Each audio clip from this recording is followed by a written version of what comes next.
Hi guys! So welcome back again to my vlog. So panibagong tutorial na naman yung ating gagawin ngayon sa ating vlog. So guys, may share lang ako. So madali lang ito. So tatlong ano lang, share ko lang sa inyo. So tatlong paraan para tayo'y kumita dito. So ito po yung tinatawag nating performance bonus program. Siguro guys, sa lahat nito ay mayroon ng ganito. I-share ko lang sa inyo ng konti guys kung ano po yung dapat nyong gawin para kayo kumita o magka-earn dito sa performance bonus program. So, una po sa lahat, mayroon na pong mga tutorial ginawa nito. Dami na guys sa mga platform. Sa akin lang guys, i-share ko lang sa inyo kung ano ba ang inyong dapat gawin para kayo'y kumita o magka-earn dito sa performance bonus program. Bago po sa lahat guys, dati noon ay hindi po eligible sa atin dito yung ganitong tools, no? So wala pa po sa atin. So ngayon guys, mayroon na po tayo dito, eligible na po tayo dito sa Pilipinas yung performance bonus. Paalala lang po guys, yung tools nito guys ay invited lang po. Magdepende po kay Meta kung kayo'y inibitahan na sa ganitong uri ng tools. Ganitong uri ng tools, tataas yan ngayon nakalagay na setup. So magdepende lang po ni Meta kung sino po ang bibigyan niya nito at sino po ang i-invite niya nito, mga content creators. Alright? Huwag na nating patagalin at ating sisimulan na. Ano ba ang ibig sabihin ng performance bonus program?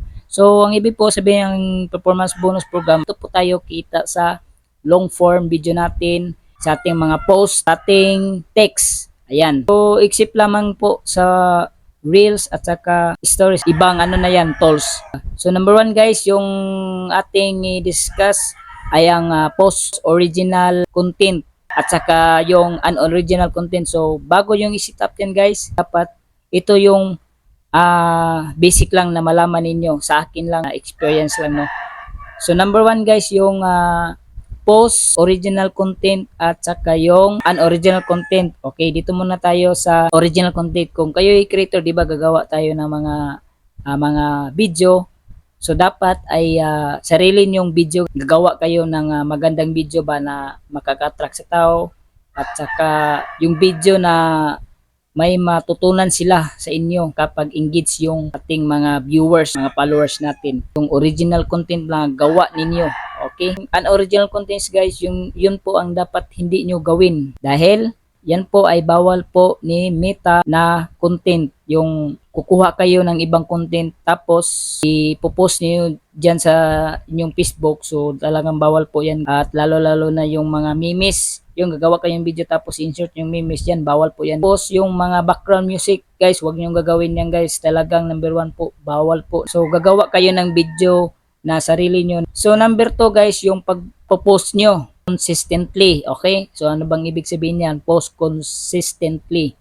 So ibig sabihin niyan, halimbawa kayo'y magpo-post sa isang araw, pwede niyong gawin 2 beses sa isang araw. Halimbawa kayo magpo-post sa umaga, pwede kayong magpo-post sa gabi. Pwede rin kayong magpo-post ng 3 sa isang araw. Lagyan niyo ng gaps yan guys, kasi kung iyong isusunod-sunod nyo, so malalagay yan sa spam, so hindi po yan counted sa performance bonus program. So ibig sabihin yan is nalagay yan sa spam. Sa akin is ano lang sa isang araw, 2 lang para ang gap niya is malayo. Same lang yun sa post at saka text. Yung pangatlo guys, public post. Dapat yung mga video is nakapublish.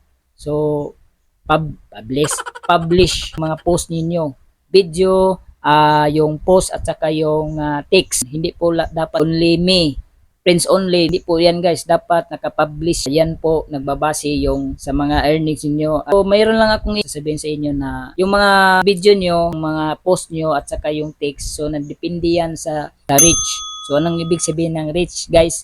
Yung pong reach, yung mga taong nanonood sa inyo, yung mga followers nyo, ibang taong na nanonood sa inyo, pinopost ninyo, yun po sa isang ano lang, sa isang click lang, sa isang tao lang. So, halimbawa yung isang post ninyo ay dire-reach yan ng 1,000, maka yan ay magka-earnings kayo dyan. Pero pag mababa yung reach ninyo guys, pag mababa yung reach, so hindi po ika-count. Dapat nagdepende pa rin sa reach ninyo yung earnings. Yung reach ninyo is mababa, wala pong earnings yan. Video nyo, long form video or post or text. Depende pa rin guys sa mga viewers ninyo dyan kung sila ba'y mag-click o manonood sa pinopost, okay? Yung performance bonus program, kung invited lang kung sino po ang inibitahan ni Meta. So hindi po lahat ng content creator na binigyan nito. So nagtataka kayo dyan guys, bakit wala ako ganito. So yan. Balik tayo sa una guys, yung post original. Dapat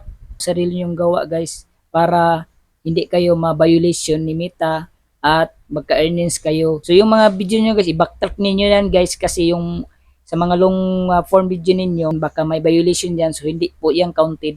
So dapat nyo i-delete. So i-backtrack nyo yan guys kung saan yung video na mayroong violation kasi hindi po yan counted at hindi kayo magka-earn dyan sa video ninyo. Ganon din sa akin guys, backtrack ko lahat guys. Dami kong dinelete na mga video na nakamute guys kasi siguradong wala kayong earnings dyan, performance bonus. Pag may violation kayo dati, so hindi po siya counted guys ni performance bonus program. Dapat eligible yung mga video ninyo, post at saka text. Dapat walang violation. Hanggang maaga, i-backtrack nyo lahat long form video ninyo, post ninyo at saka text.